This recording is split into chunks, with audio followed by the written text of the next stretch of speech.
Bonsoir. Bonsoir à toutes et à tous. Merci beaucoup d'être là. On sait que les grèves perturbent beaucoup les allées et venues de chacun et donc on est tout particulièrement heureux de vous recevoir ce soir ici à Léonard Paris. Léonard Paris, je ne sais pas si tout le monde connaît, donc c'est la maison commune de tous les innovateurs du groupe Vinci, dédiée à la prospective et à l'innovation dans nos métiers. Donc vous êtes ici dans un espace qui a été créé pour accueillir les innovateurs du groupe, mais aussi les entrepreneurs et également tout récemment des startups que nous hébergeons ici dans ce lieu. Nous accueillons aussi les collaborateurs du groupe qui souhaitent faire du coworking et c'est notamment le cas en cette période de grève. Donc n'hésitez pas à venir travailler ici entre deux rendez-vous ou si vous êtes empêché d'aller sur votre lieu de travail en accord avec votre manager, évidemment. Petite question avant de commencer la séance. Combien d'entre vous connaissaient Léonard avant de venir ici? Ok, c'est pas mal. Donc aujourd'hui, on ne va pas proprement parler d'innovation. Mais on va parler de talent, parce qu'on s'est rendu compte qu'au sein du groupe, on est un grand groupe, au sein du groupe, il y a des hommes et des femmes qui ont des talents.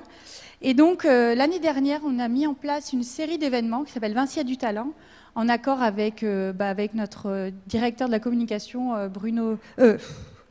Pierre Duprat, et Franck Mougin, notre directeur RH. Et on a décidé d'organiser régulièrement des rencontres à l'attention des collaborateurs du groupe pour qu'ils découvrent d'autres collaborateurs du groupe. Nous avons voulu aussi faire écho à une campagne du groupe que vous avez peut-être déjà vue. Alors attendez, parce que temps de grève dit... Voilà, moyens qui vont avec.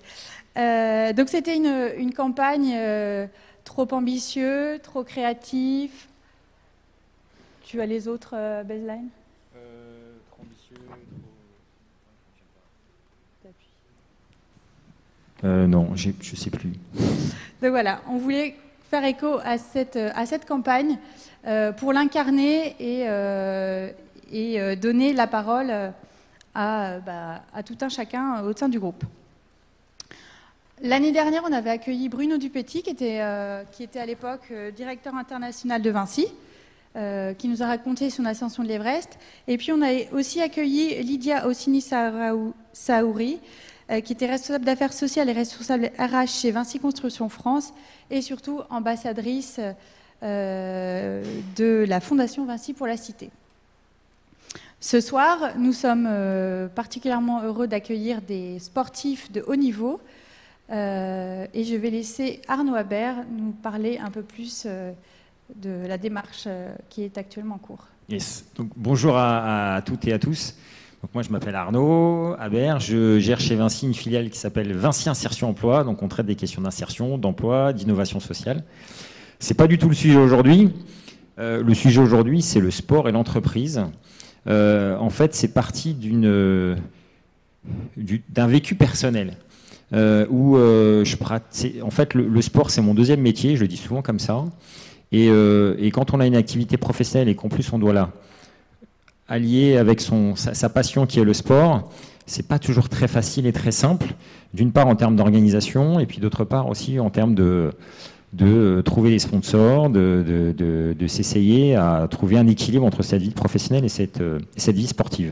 Et en fait, je me suis dit que le groupe Vinci, c'est à peu près 220 000 collaborateurs dans le monde, ça doit être un peu plus de 100 000 collaborateurs en France, et que, à mon petit niveau, ce que je rencontrais comme, je ne veux pas dire comme difficulté, mais comme sujet, comme épreuve au quotidien pour trouver cet équilibre, il y en avait d'autres qui devaient certainement être dans la même situation que moi, et je me suis dit, tiens, si je sollicitais mon réseau de façon très informelle, et en identifiant là des sportifs qui pratiquent donc un sport de haut niveau et qui en même temps ont une activité professionnelle chez Vinci.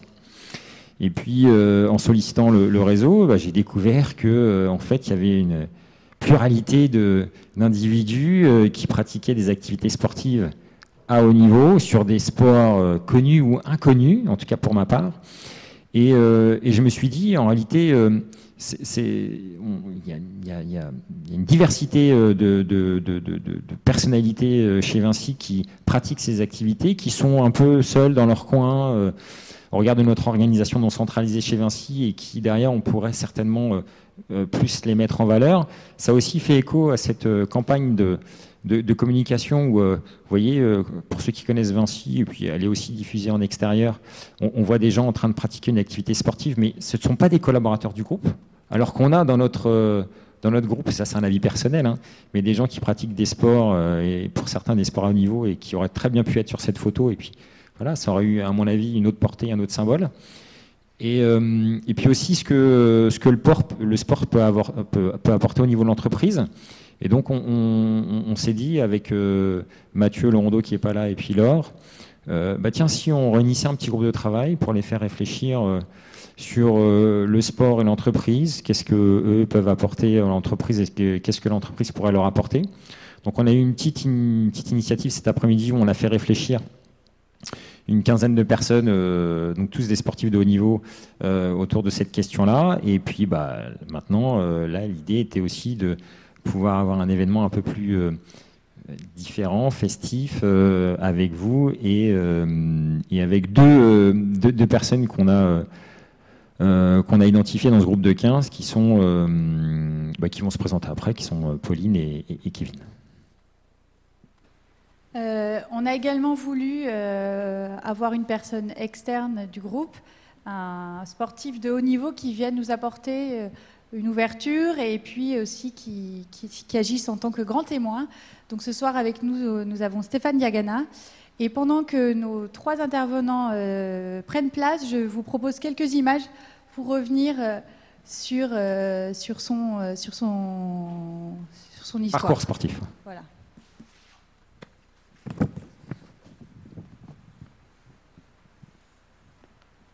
Alors, on va faire une petite chanson. Je suis nul en chanson. Ah. Alors, le son arrive. Bon, je peux commenter. Hein, mais tu peux peut-être mettre commenter, ça sera plus simple. Je te laisse la parole. Bonsoir. Bonsoir à toutes et à tous. J'ai couru avant. Hein, dans cet état, on n'a pas vu la course, mais je vous promets, j'ai couru. C'était les championnats d'Europe en 2002. Voilà quelques images. Plutôt vers ma fin de carrière, puisque j'ai été en équipe de France de 1990, ma première sélection, jusqu'à 2003, l'année d'après au Stade de France. Oui, l'année d'après, ces championnats d'Europe au Stade de France, ça a été ma dernière compétition. On a remporté le titre avec le 4x4 là-bas. J'ai répondu présent à cette invitation, j'ai répondu volontiers à cette invitation, parce que moi j'ai connu un peu l'inverse, quoi. J'ai connu la situation du sportif qui veut faire des études et pour qui on trouve ça bizarre parfois. Pourquoi tu veux faire des études, fais du sport? Là, c'est vrai que quand on travaille, on se dit pourquoi tu veux faire du sport, travaille. Et je sais ce que je dois au double parcours. Je dois à ce double parcours le fait d'avoir pu mener les deux fronts, les études et le sport, ces résultats aussi. Donc c'est pour ça que j'étais content de venir témoigner un peu en miroir de la problématique que peuvent rencontrer les sportifs qui veulent, eux, pendant leur carrière professionnelle, continuer une pratique. Et je suis convaincu de l'équilibre que ça peut apporter, de l'enrichissement que ça peut être individuellement et collectivement. Donc c'est pour ça que je suis ici avec grand plaisir. Donc je crois qu'on doit s'installer. Kevin et Pauline. Alors avant de débuter ces échanges, je voulais vous proposer aux personnes qui sont au fond de descendre, parce qu'on est entre nous, on est sur un format convivial, donc si vous voulez bien prendre place devant, n'hésitez pas pour être plus proche, et puis nous on va peut-être s'avancer également. Et deuxième chose, on aura 2 grands temps. À la fin de ces 2 grands temps d'échange, vous pouvez poser toutes vos questions. N'hésitez pas à les noter au fur et à mesure sur des post-it si vous voulez vous en souvenir. Ou si on n'a pas eu le temps de les traiter, comme ça on les gardera et puis on pourra éventuellement les conserver. Merci.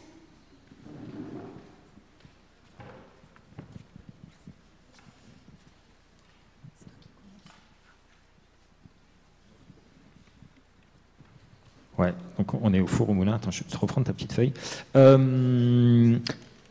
Ce qui pourrait être intéressant quand même, c'est que, si ma mémoire est bonne, alors moi je suis pas un très bon animateur, hein, voilà, c'est une compétence qu'il va falloir que je développe, que Pauline et Kevin puissent se présenter peut-être dans un premier temps. Donc honneur à... Bon, Pauline a laissé la parole gentiment à Kevin, donc Kevin, si tu veux bien te présenter. Bonsoir à toutes et à tous. Donc, je vais prendre la parole le premier. Donc, Kevin Bassanelli, je suis ingénieur d'affaires chez Vinci Énergie, dans une entreprise qui s'appelle Georgie, à côté d'Avignon. Je suis pilote donc, de camions de course depuis 3 saisons maintenant, plus de 10 ans en tant que mécanicien dans une association. Et voilà, ce soir, je vais vous présenter donc, ce sport et les valeurs auxquelles je partage avec Vinci. Moi, juste pour info, c'est quoi ton sport? Alors, juste en quelques mots, tu nous expliques ton activité sportive, donc, tes résultats, tes parcours, enfin voilà, que tu puisses un peu te présenter, quoi. Donc, pour vous expliquer en quelques mots, donc, les courses de camions, c'est un championnat de la Fédération française de sport mécanique. Donc, on oscille entre 5 ou 7 manches selon les années, donc sur les différents circuits français. Et l'année prochaine, on aura droit à une manche en Europe. Donc c'est un rassemblement, on est une trentaine de camions, donc on fait des courses comme une F1, sauf que nous on est sur des courses d'environ 30 minutes, c'est un peu plus courte. Pour vous présenter un camion, donc c'est pas l'aspect semi-remorque qu'on voit dans les rues, nous c'est des camions de 5 tonnes 4 pour 1000 chevaux, donc on double les capacités. Un 0 à 100 qui équivaut à une des plus belles voitures au monde. Et voilà, donc en quelques mots, qu'est-ce que sont les courses de camions? Donc pour ma part, je disais, ça fait 3 ans que je roule dans cette compétition. Cette année, j'ai fini 15e et j'ai aussi participé au championnat espoir, donc avec quelques podiums à mon actif du coup. Pauline, à toi la parole.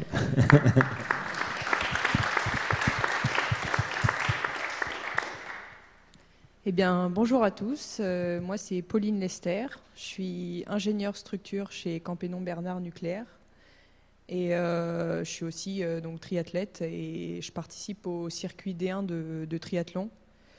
Donc, le circuit D1, c'est 5 étapes, 5 triathlons un peu répartis en toute la France sur des formats courte distance, 750 mètres, 20 km de vélo et 5 en course à pied. Et ça regroupe un peu les meilleurs triathlètes français et internationaux, car les internationaux aiment beaucoup notre circuit.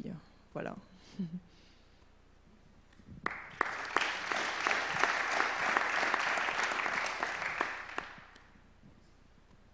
C'est toujours moi, hein. Ok. Donc,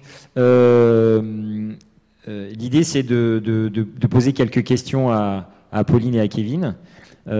Qui sont autour du thème sur lequel on a travaillé tout à l'heure en groupe de travail. Alors, je vais poser la première question à Kevin, puisqu'il a démarré, donc c'est le plus simple. Pourquoi avoir choisi de mener activités professionnelles et sportives de front? Donc, c'est vrai que depuis tout petit, j'ai toujours mené le sport et on va dire l'école en parallèle, notamment le rugby avant de passer dans le sport mécanique. C'est vraiment de faire un parallèle, aussi de se libérer la tête, d'avoir ces deux passions ensemble, tout ce qui est partage. Donc c'est vrai que la course de camion en elle-même, c'est un sport individuel. Quand une fois on est dans le baquet, on est tout seul. Mais aussi, c'est une grosse partie de partage, de travail en amont. Et c'est pour ça que c'est un véritable plaisir de mener ma vie professionnelle chez Vinci, d'arriver à partager des valeurs, de la rigueur, et après de mettre ça en application aussi le week-end de mon côté. Pauline, même question. Alors de mon côté, j'ai un peu baigné dans le sport aussi depuis petite. Bon, au début, on m'a inscrite à la natation juste pour apprendre à nager. Et en fait, après, mes parents se sont bien mordus les doigts parce que j'ai bien accroché. Et donc, j'ai toujours tenu à mener les deux en parallèle. Parce que je suis vraiment une bonne passionnée de sport et ça me permet d'avoir un équilibre dans ma vie quotidienne, quoi. La pression est plutôt bien répartie du coup entre deux domaines et ça me va bien comme ça. Enfin, moi je me permets de prendre la parole. Tout à l'heure tu parlais parce que là on est sur avoir choisi activité professionnelle et sportive de front. Ça se passe comment dans ton organisation? la répartition de ton temps entre ton activité sportive et ton activité professionnelle. Tu me parlais de 80% de temps, 20%. Est-ce que tu peux nous en dire un peu plus? Comme ça, on va mieux te connaître en plus. Oui. Et savoir ce qui existe chez Vinci et ce qui est mis en place. Alors au début, j'ai jamais été aménagée dans mon cursus scolaire. J'ai toujours mené l'école et puis le sport en parallèle. Après, j'ai effectué mon stage donc, chez Campénon Bernard Nucléaire, où là j'étais donc comme quelqu'un à 100%. Et je parlais régulièrement de mon activité sportive. Mes collègues me suivaient un peu et voyaient un peu mon rythme de vie, qui était un peu compliqué. Et donc je leur ai dit que j'aimais beaucoup rester, que j'aimais bien la boîte, je m'y sentais bien. Je me plaisais dans ce que je faisais et je leur ai dit par contre c'était un peu difficile au niveau du rythme. Et donc ils ont accepté que je sois embauchée à 80%. Donc dans ces 20% restants, je m'entraîne pour essayer d'atteindre le meilleur niveau possible et concourir avec des triathlètes nationaux, quoi. Moi, j'ai une question, elle n'est pas prévue, mais j'en profite, comme j'ai le micro, personne ne va me le prendre. Kevin et Pauline, ça représente combien d'heures d'entraînement?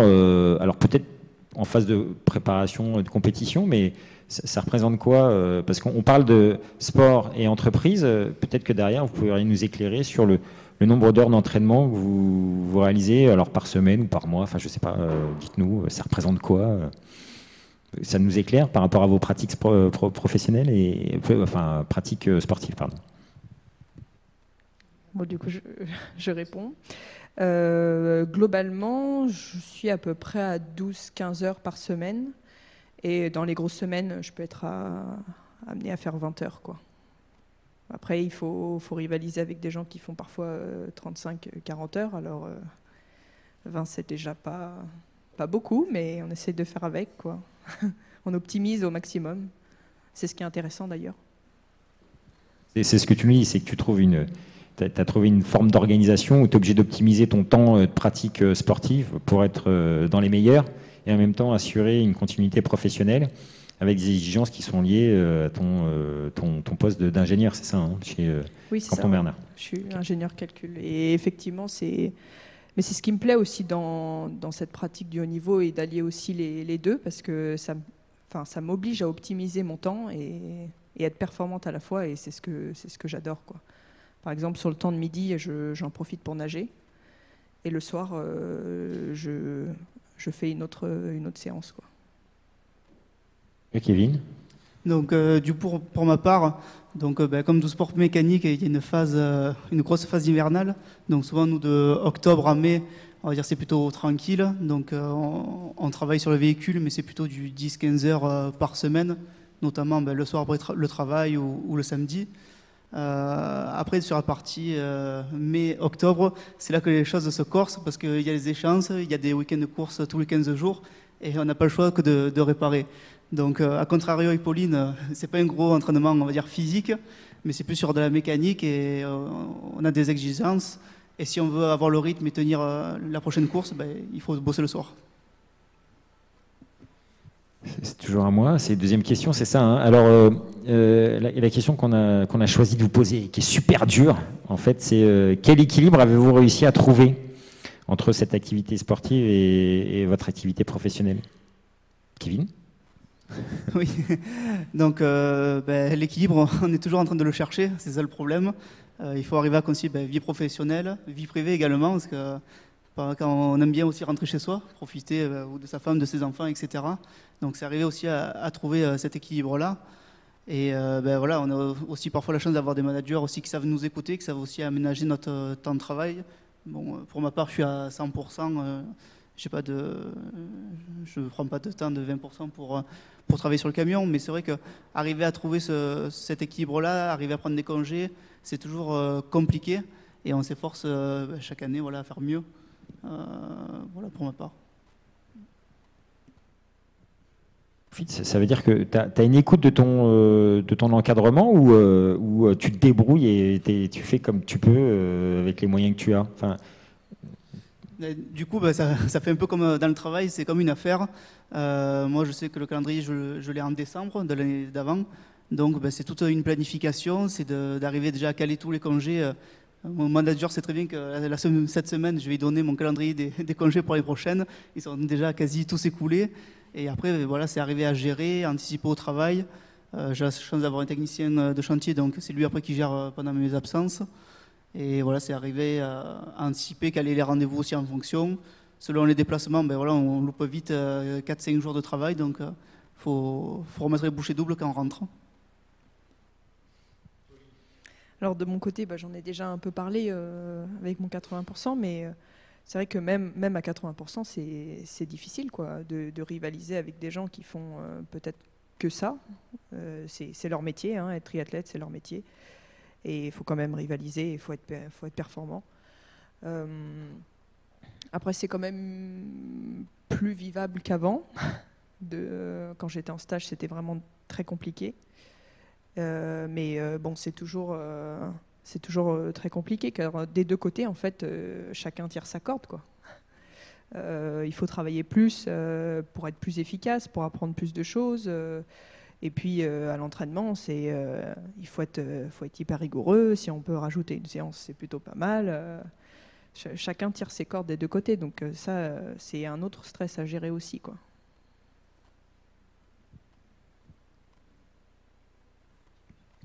Bon, très bien. Merci à tous les deux. En revanche, vous, Stéphane, c'était l'inverse. Vous étiez à 100% sur le sport et à un moment donné, vous vous êtes dit non, je vais aussi continuer mes études et trouver un autre équilibre. Est-ce que vous pouvez nous en dire un peu plus?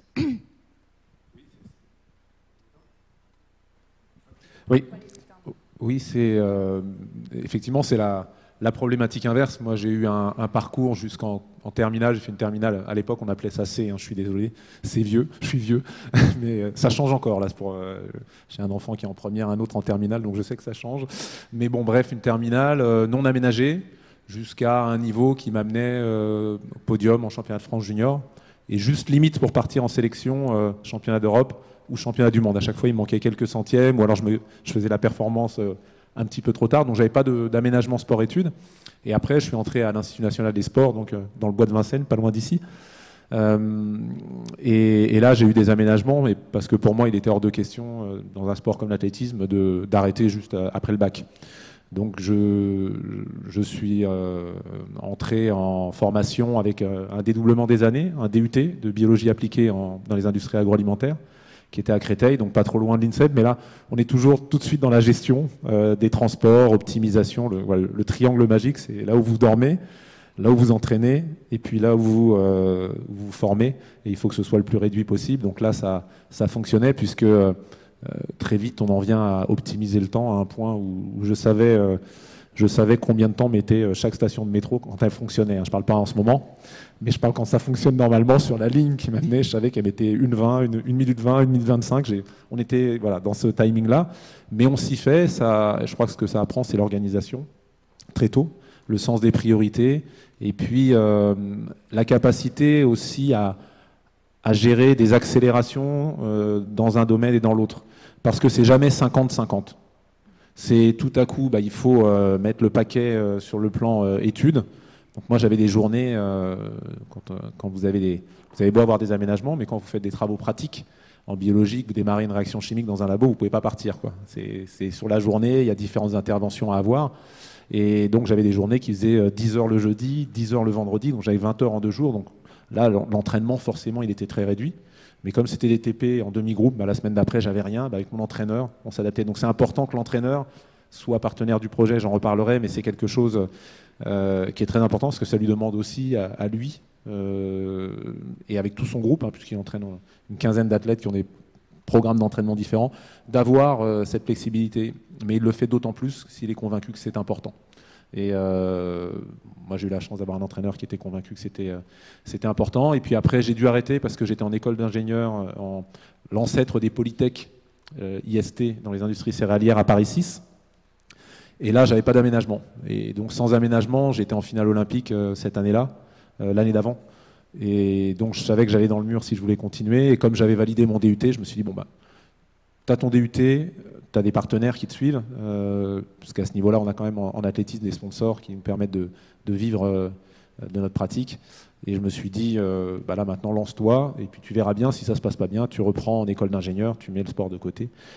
Et puis ça s'est plutôt bien passé, et donc j'ai repris après quand même, après mon titre de champion du monde, l'année d'après j'ai repris en école de commerce, parce que j'avais laissé les sciences pendant 4 ans, que j'avais toujours pas de solution d'école d'ingénieur sur Paris, par rapport à ce que je voulais faire, et que j'avais une opportunité d'entrer à l'ESCP, donc pas loin d'ici non plus, avenue de la République, et de pouvoir entrer en admission parallèle et puis faire le cursus en 6 ans au lieu de 3.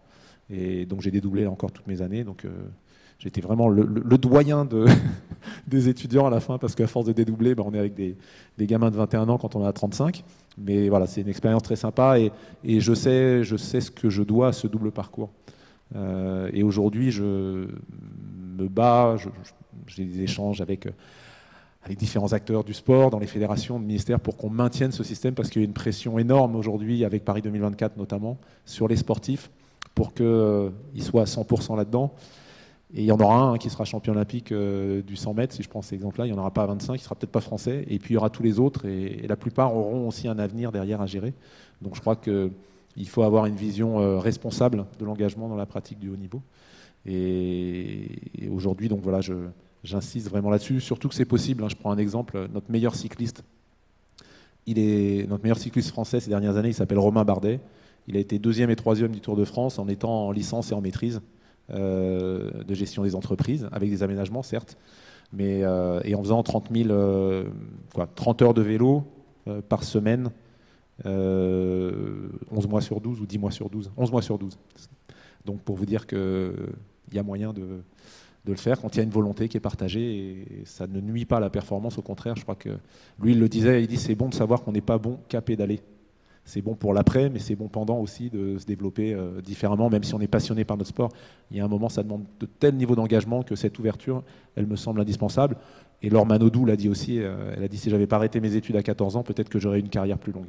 Donc je crois que c'est assez important de le prendre en compte. Et quand on préparait, justement, vous nous disiez, vous incitiez sur le fait que la performance n'est jamais donnée, et que qu'en fait, cela nécessite des concessions, et vous parlez plus particulièrement de la figure de l'entraîneur. Comment l'entraîneur peut aider Alors oui, déjà l'entraîneur, ça doit être un technicien, ça c'est évident. Il doit connaître les prérequis, la discipline dans laquelle il engage des athlètes. Donc moi j'avais un entraîneur qui était spécialisé sur le sprint et les haies. Donc les 2 disciplines qu'il doit maîtriser, c'est la biomécanique, du rendement du geste, comprendre ce qui se passe et comment améliorer le rendement du geste, et puis la dimension physiologique. On est sur une discipline qui est au carrefour du sprint et de l'endurance, qui est la plus longue discipline du sprint, le 400, le 400 haies. Donc voilà, il doit être technicien. Donc ça doit être un chercheur, quelqu'un qui se remet en question, qui doit avoir cette culture-là, cette approche scientifique. Mais ça, c'est que la moitié de son métier. Le reste, c'est que ça doit être un manager de projet d'excellence. Et donc, il doit accompagner les athlètes dans le projet d'excellence qu'il va proposer. Parce qu'un projet d'entraînement, c'est un projet de transformation. Moi, je suis allé à l'INSEP. Donc, l'INSEP, il y a tous les sports d'été. 50% des médailles de Rio se sont préparées à l'INSEP en 2016.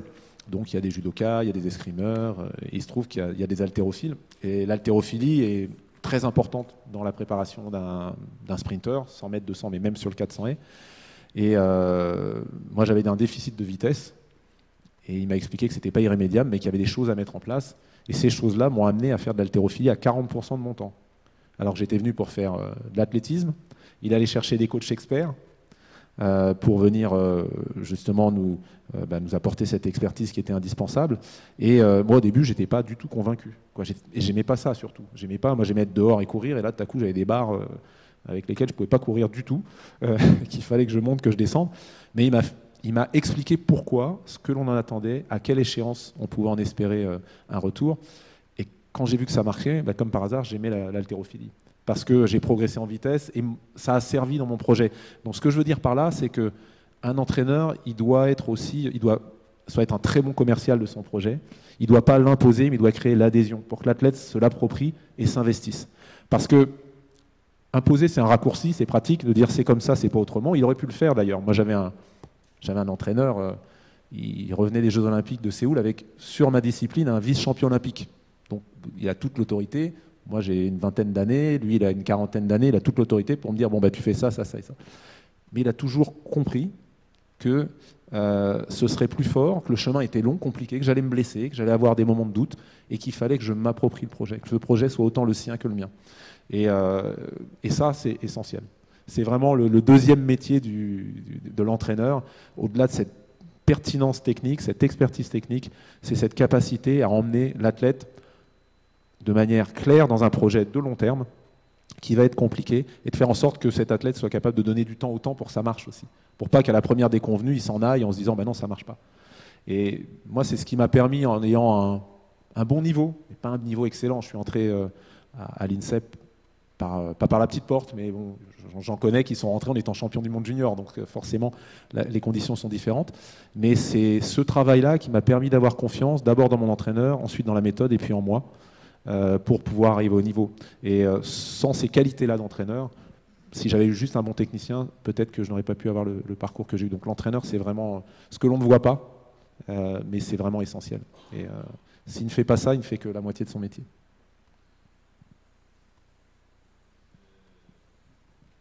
Claire me regarde, donc c'est à moi de reprendre le micro. Non, en fait, moi, ça me fait... je fais juste une aparté, j'ai le micro, donc je le dis. C'est que, en fait, ça me fait... Je trouve qu'il y a un parallèle entre entraîneur et manager. Enfin, moi, j'ai des équipes, et je me dis, ce que vous venez de dire, là, en fait, ça me renvoie... alors, même si je pratique, j'ai une activité sportive, ça renvoie aussi mon positionnement... de manager qui est très en parallèle avec ce que vous venez de dire en tant que l'entraîneur et celui qui vous a amené à un niveau, à une gestion de projet. Et je me dis, en fait, il y a des parallèles. Donc, le sport et l'entreprise, ce qu'on fait, il y a beaucoup il y a un parallèle, une proximité assez forte. Oui, mais c'est pas surprenant, en fait, parce que le point commun, c'est quand même des hommes et des femmes qui ont envie ou qui n'ont pas envie, qui croient ou qui ne croient pas, et qui vont s'engager ou qui ne vont pas s'engager. Et les ressorts de l'engagement, ils sont quand même à peu près tout le temps les mêmes. C'est de la confiance et se sentir compétent par rapport à un projet. Moi, je dis le tour de magie qu'a réussi mon entraîneur, c'est de faire en sorte que dans ma tête, quand j'allais m'entraîner, au fur et à mesure, je me suis dit, ouais, être champion olympique à échéance de 5, 6, 7 ans, si je continue à faire ce que je fais, c'est normal. Ou être champion du monde. Donc normal, parce que c'est pertinent, parce que j'ai l'environnement parfait à l'INSEP, parce que je comprends le projet et qu'il me semble pertinent. Et c'est l'empowerment des anglo-saxons, ça passe par ça. Ça passe par cette appropriation. Et ce petit tour de magie, il est essentiel. Oui, c'est logique, si je continue mon petit quotidien, que je devienne champion du monde ou champion olympique. On passe du rêve à l'objectif avec une voie qui est clairement identifiée dans laquelle on s'engage. Et ça, forcément, c'est important quand on emmène des équipes avec soi. Moi, mon entraîneur, il entraînait une quinzaine d'athlètes, donc il fallait qu'il trouve les clés pour chaque athlète pour les emmener. Mais quand on a un projet dans lequel chacun a un rôle à jouer, il faut que chacun se sente compétent pour pouvoir, et puis que l'objectif paraisse pertinent. Il y a la dimension valeur aussi qui est importante. Comment on veut y arriver? Et ça, c'est un sujet qu'on a eu avec mon entraîneur sur des questions de dopage, sur des questions de rapport à l'adversaire. Mais tout ça, c'est quelque chose d'essentiel. C'est ce qui vous donne envie de gagner aussi. Les valeurs, c'est souvent ce qui vous donne envie de gagner. C'est quelque chose de très, très important. Super. On passe à la deuxième partie. Oui, je pense. Dopage dans l'entreprise, c'est que le café. Donc la deuxième thématique, on s'est dit que peut apporter un sportif de haut niveau à l'entreprise. On parle bien des sportifs de haut niveau, vous en avez deux représentants ici là.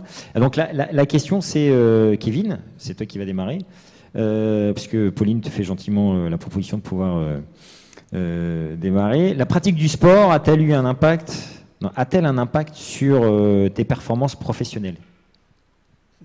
Grande question. Il rigole.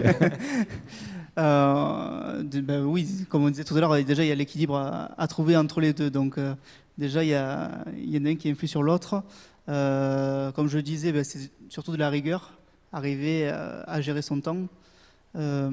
C'est aussi, comme Stéphane a pu le dire, c'est arriver à gérer aussi les autres, gérer ses équipes, arriver à faire aboutir tout le monde sur le même objectif.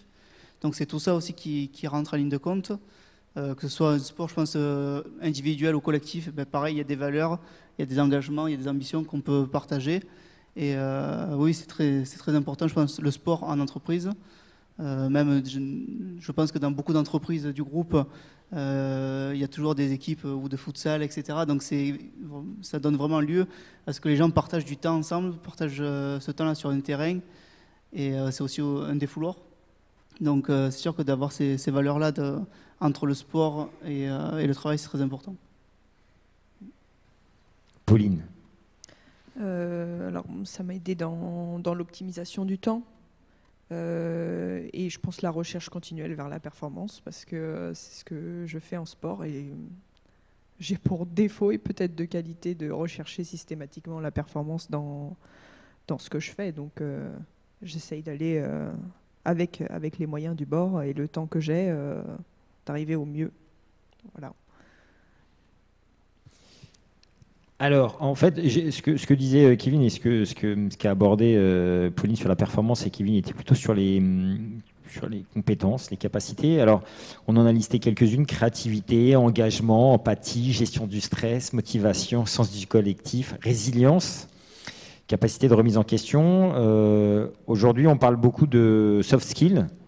Alors moi, je vais le dire, de capacité et ces compétences comportementales qui permettent aux collaborateurs d'être performants au même titre que les compétences techniques.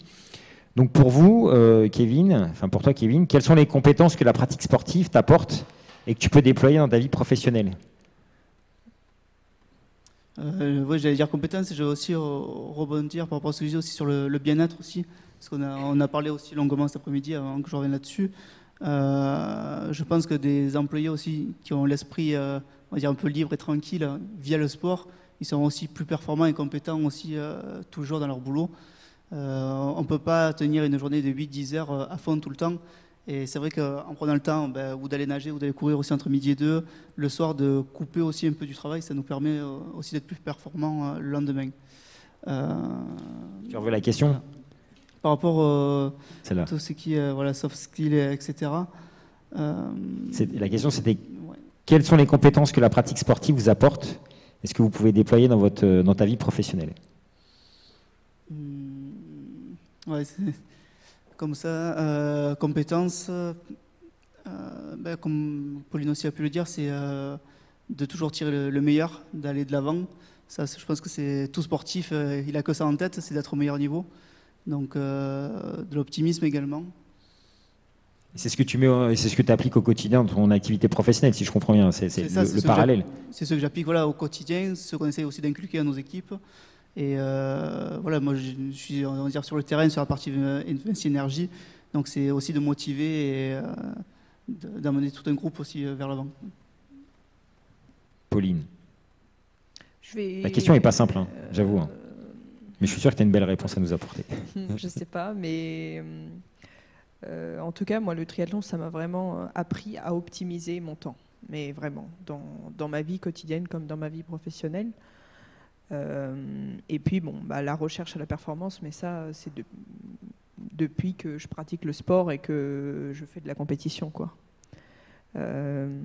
J'ai une meilleure organisation, je gère mieux mon temps, et c'est même à la minute et parfois à la seconde. Et aussi, comme Stéphane, sur 1 minute 15 entre 2 stations de métro, même si pour l'instant tu n'es pas parisienne, mais tu vas le redevenir, si j'ai bien compris. C'est ça en fait derrière. Oui, ça m'a fait beaucoup sourire, parce que c'est exactement ça. En allant faire ses courses, on passe devant la boîte aux lettres, on se dit ah bah oui, j'ai bien le temps de mettre la lettre à la poste, quoi. Mais c'est des petites choses comme ça, mais on y pense au quotidien, quoi. Ok. Ouais, bien sûr.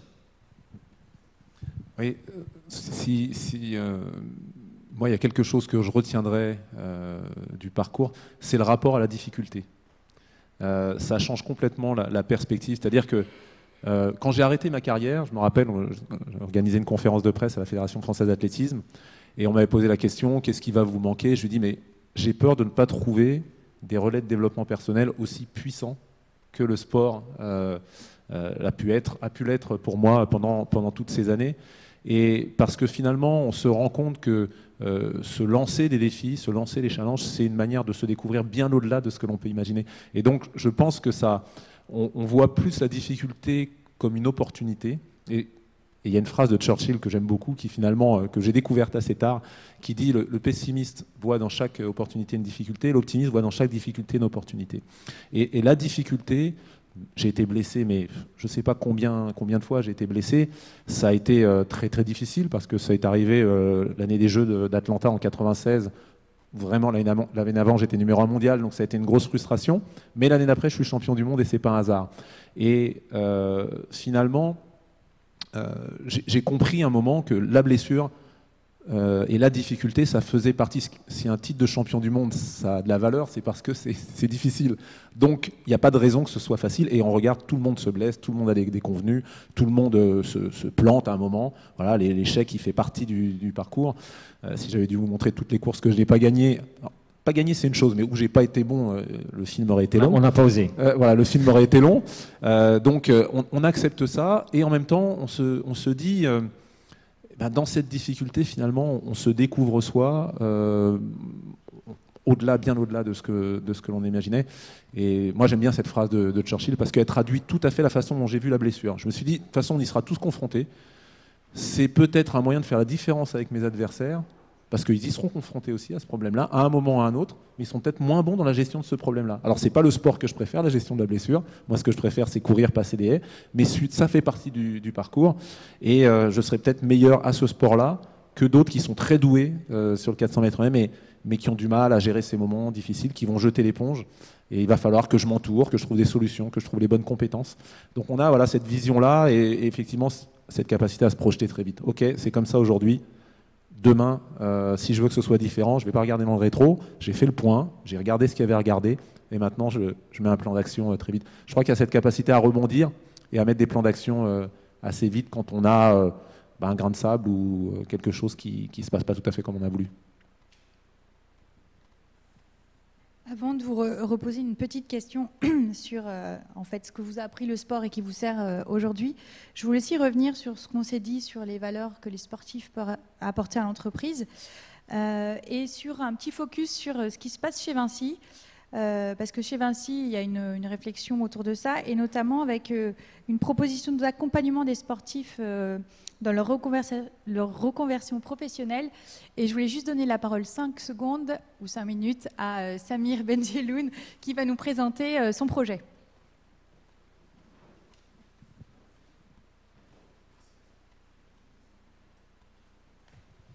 Merci Laure.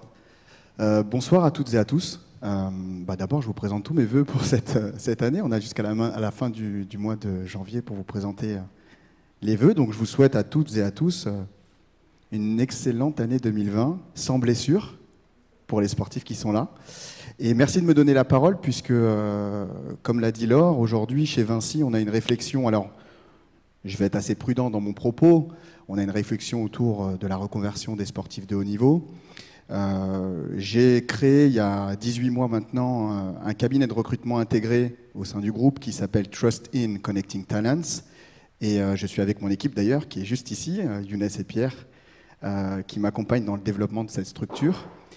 Et on a eu la réflexion avec Thierry Covello, qui est quelque part aussi, je l'ai croisé tout à l'heure, pour se dire mais pourquoi on n'accompagnerait pas aussi des sportifs de haut niveau en fin de carrière et leur apporter un nouveau souffle ou du moins un nouveau challenge dans le monde de l'entreprise, puisque on est convaincu, et je suis le premier à être convaincu, puisque moi-même j'ai été sportif de haut niveau, footballeur professionnel, et ça fait 7 ans que je suis chez Vinci, et je suis convaincu que mes soft skills, les capacités dont Arnaud parlait tout à l'heure, apportent une réelle valeur ajoutée au monde de l'entreprise.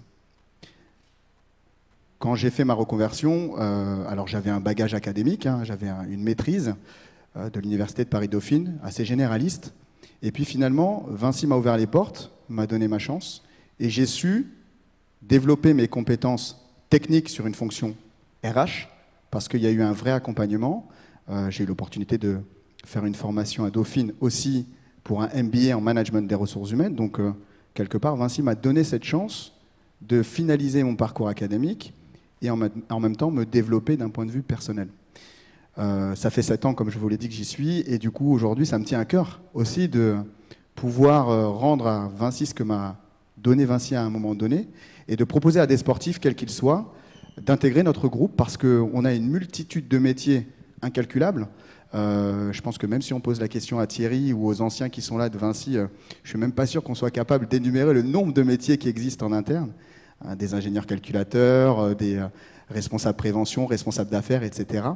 Et donc je suis convaincu vraiment qu'on est capable chez Vinci d'accompagner à travers des parcours de formation ou alors ne serait-ce que de présenter nos métiers à des sportifs pour montrer que finalement chez Vinci tout le monde a sa place. Et ça fait complètement sens avec notre campagne de communication marque employeur dont tu faisais allusion tout à l'heure Arnaud et Laure. Trop ambitieux, trop curieux, trop audacieux, trop généreux. Finalement, peu importe ta personnalité, on est convaincu que chacun d'entre nous, chacun d'entre vous, a une place chez Vinci pour exercer un métier. Après, évidemment, c'est à nous de faire le travail d'accompagnement sur un métier bien spécifique et bien précis. Je rappelle rapidement quelques chiffres. Vinci, c'est plus de 3000 business units à travers le monde.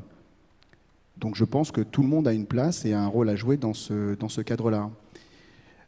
Donc pour les collaborateurs de Vinci qui sont présents aujourd'hui, si toutefois dans votre réseau vous avez des sportifs de haut niveau, j'en profite, je fais un peu de teasing, hein, j'ai le micro donc j'en profite.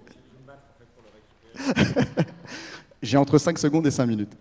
Non, plus sérieusement, si vous avez dans votre réseau des sportifs qui sont en reconversion, qui se posent la question de l'après, eh ben avec mon équipe, on est capable de les recevoir et ne serait-ce que déjà de leur parler un petit peu d'une posture. Tout à l'heure, on parlait avec Stéphane justement de certains sportifs qui ne savent pas comment ça marche dans une entreprise. Juste faire un CV ou comment se comporter en entretien. On a fait le constat que c'est pas de leur faute en fait aux sportifs, c'est parce qu'ils ne le savent pas comment ça marche. Ils n'ont pas les codes de l'entreprise. Et donc nous, on est déjà capable de les recevoir pour leur expliquer un petit peu comment ça fonctionne. Et par la suite, si on arrive à leur trouver une opportunité chez Vinci, j'ai envie de dire pourquoi pas et advienne que pourra. Merci beaucoup pour ce temps que vous m'avez accordé et bravo à tous les sportifs de Vinci que j'ai rencontrés aujourd'hui et merci Arnaud pour cette initiative que je trouve extraordinaire. Merci beaucoup. Merci Samir. Comme disait Samir, les sportifs ne sont pas toujours très bons pour se vendre et puis aussi pour voir comment s'intégrer dans l'entreprise. Est-ce que vous pouvez nous citer des choses que vous ont appris le sport et qui vous servent encore aujourd'hui et que vous pensez que tout sportif peut apporter à l'entreprise? La question, c'est pour moi? Oui. C'est pour moi. Non, je ne savais pas si...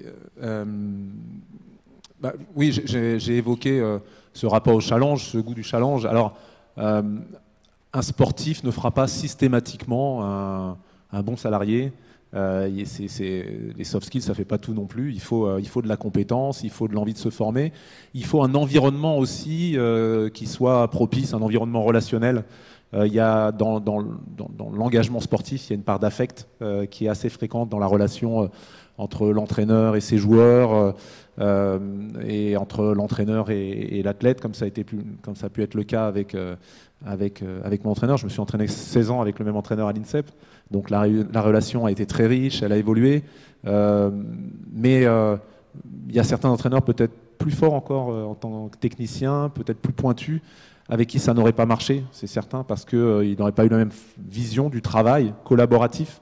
Parce que même si c'était un sport individuel, moi, je n'ai pas eu l'impression de faire un sport individuel. Je me suis entraîné dans un groupe d'une quinzaine d'athlètes, avec des règles dans le groupe, avec une relation avec l'entraîneur aussi qui était riche, avec d'autres intervenants aussi. Donc, on ne vit pas complètement comment dire, la livraison le jour J est individuelle, mais toute la préparation est collective. Et donc après, oui, ce que ça apporte, on l'a dit déjà beaucoup.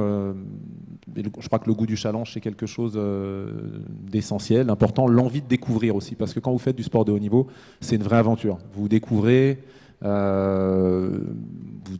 êtes obligé d'agréger au fur et à mesure des compétences. Quand vous approchez, c'est asymptotique une progression. Comme je dis au début, c'est peu de travail qui soit vu sous le plan qualitatif ou quantitatif et beaucoup d'effets. Et à la fin, c'est tout l'inverse. C'est beaucoup de travail, beaucoup de réflexion, et peu d'effets. Et là, il faut faire venir de nouveaux intervenants. Donc on est habitué à être dans cette recherche permanente et donc à s'ouvrir, à aller chercher à l'extérieur des ressources, ce qui est important aussi, à mon avis, dans des processus de développement ou de performance en entreprise. Donc l'habitude de collaborer avec des gens qui viennent d'autres univers, c'est quelque chose que l'on recherche dans son parcours de manière assez fréquente. Donc on est plutôt ouvert à ça aussi. Merci beaucoup. Alors, est-ce que parmi vous, il y a des personnes qui veulent poser des questions? Comme ça, on les laisse se reposer un peu 5 secondes et puis je vous passe le micro.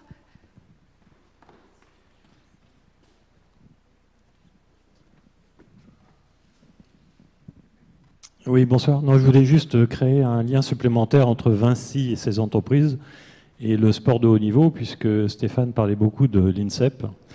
Je voulais juste rappeler que les entreprises de Vinci ont entièrement rénové la partie hébergement, restauration, pôle médical de l'INSEP, la partie nord. Si je peux faire un petit commentaire, vous inquiétez pas, il sera très favorable. C'était très nécessaire et c'est très bien, parce qu'il y en avait besoin. Moi, j'ai fait 16 ans à l'INSEP et j'en suis sorti, l'INSEP était à bout de souffle. Donc, voilà. On a dû faire ça dans les années 2009, 10 jusqu'à 14. Et ensuite, quand on a eu terminé les hébergements, on est passé dans la partie sud et on a construit la nouvelle halle sportive dans laquelle je crois il y a les sportifs qui font le judo et puis les gymnastes. On n'a pas touché à la piscine. Il y a l'escrime aussi, qui est juste au côté. Et on n'a pas touché à la grande piste, parce que bon, c'était un ouvrage tellement merveilleux. Voilà. Donc Vinci a beaucoup contribué au cadre des sportifs de haut niveau de l'INSEP.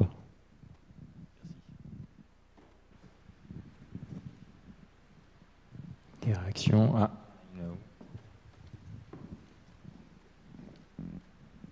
Bonsoir, je m'appelle Olivia Maillot, je suis chef de projet com et marketing, direction du développement des ressources humaines et du développement durable, avec Samir notamment. Alors moi j'ai une question, on a parlé du rapport personnel, équilibre vie pro-perso du sportif de haut niveau. Moi j'aimerais savoir quelle influence a la présence d'un sportif professionnel auprès de l'équipe. Donc on a vu l'équipe plutôt personnelle, mais moi j'aimerais savoir l'influence autour de l'équipe et si vous avez une anecdote, ça m'intéresserait de savoir. Merci. Alors je peux vous donner une anecdote.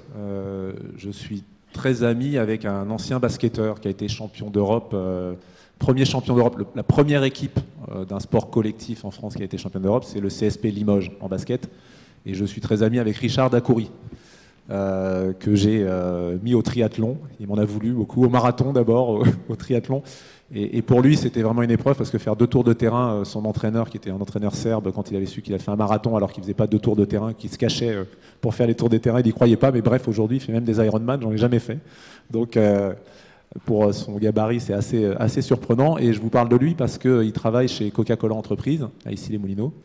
Et j'ai un autre ami qui organise le triathlon de Deauville, c'est un ancien marcheur de l'équipe de France. Et puis, Richard a fait le triathlon de Deauville, il a trouvé sympa, il en a parlé à quelques collègues de Coca-Cola France, pas chez Coca-Cola Entreprise, il travaille chez Coca-Cola France, pardon. Et donc, ils se sont retrouvés l'année d'après à 4, 5, il a organisé des plans d'entraînement, des séances d'entraînement avec des coachs, il a mis ça en place. Et aujourd'hui, ça dépasse le cadre, il y a eu 300 personnes qui sont venues de toute l'Europe. Donc pour vous dire la contagion potentielle que ça peut donner, alors faites attention, hein, méfiez-vous parce que ça peut vous emmener très loin, un sportif de haut niveau.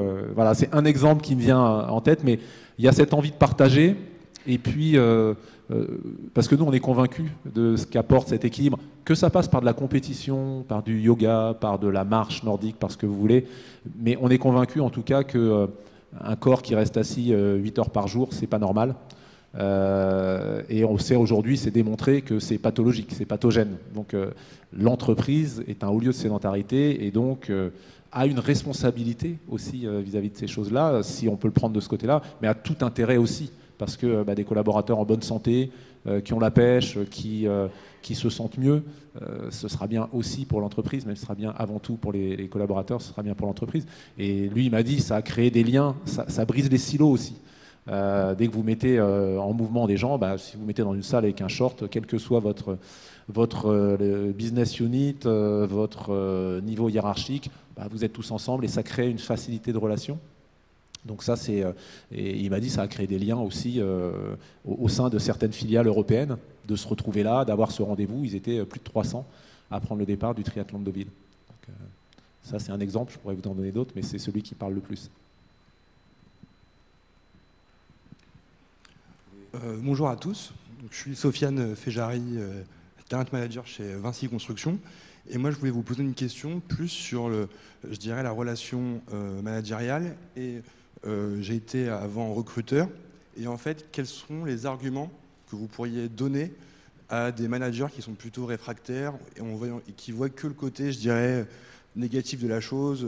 C'est un sportif de haut niveau, il va consacrer plus de temps à sa pratique sportive, sa passion elle est plus sportive que professionnelle. Et quels seraient les arguments que vous allez donner pour changer un peu cette culture et cette façon de penser?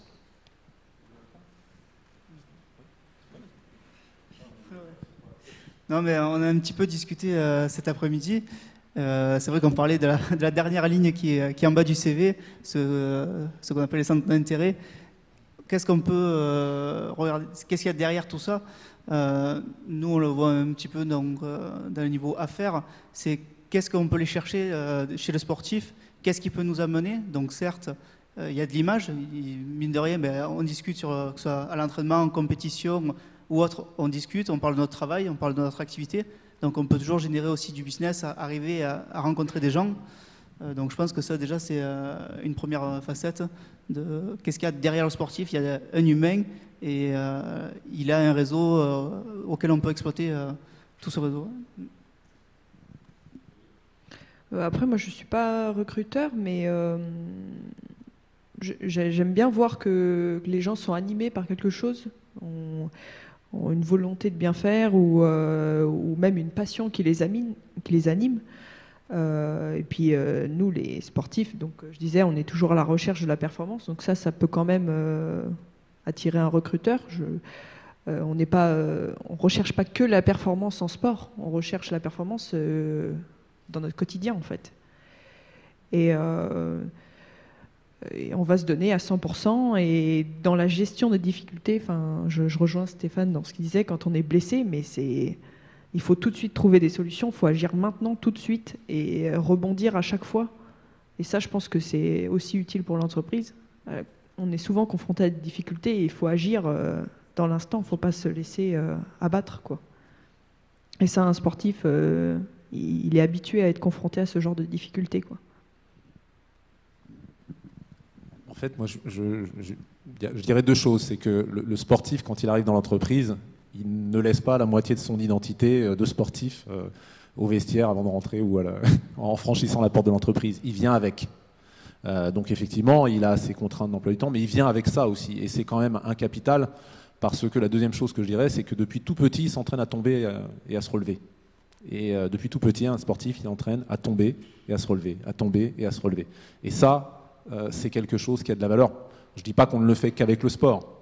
Il y a plein d'autres domaines où on peut le faire, mais cet engagement-là, il est quand même fort, il est durable. Et qu'est-ce qu'on va demander à quelqu'un? C'est d'être persévérant, d'avoir l'habitude justement de la résilience par rapport à la difficulté. Et un parcours sportif avec une implication forte, c'est un marqueur de cette capacité à se relever, à se remettre en question aussi. On n'en a pas parlé beaucoup, mais la remise en question, elle est permanente. Et la remise en question personnelle dans un sport comme le mien, qui est un sport de chrono, si vous ne l'avez pas, si à un moment vous n'arrivez pas à l'acquérir, c'est que vous êtes très bête, quoi.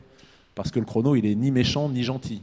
Il vous dit ce que vous valez par rapport à la combinaison de votre travail et de votre talent. Vous acceptez, vous n'acceptez pas, mais c'est la réalité.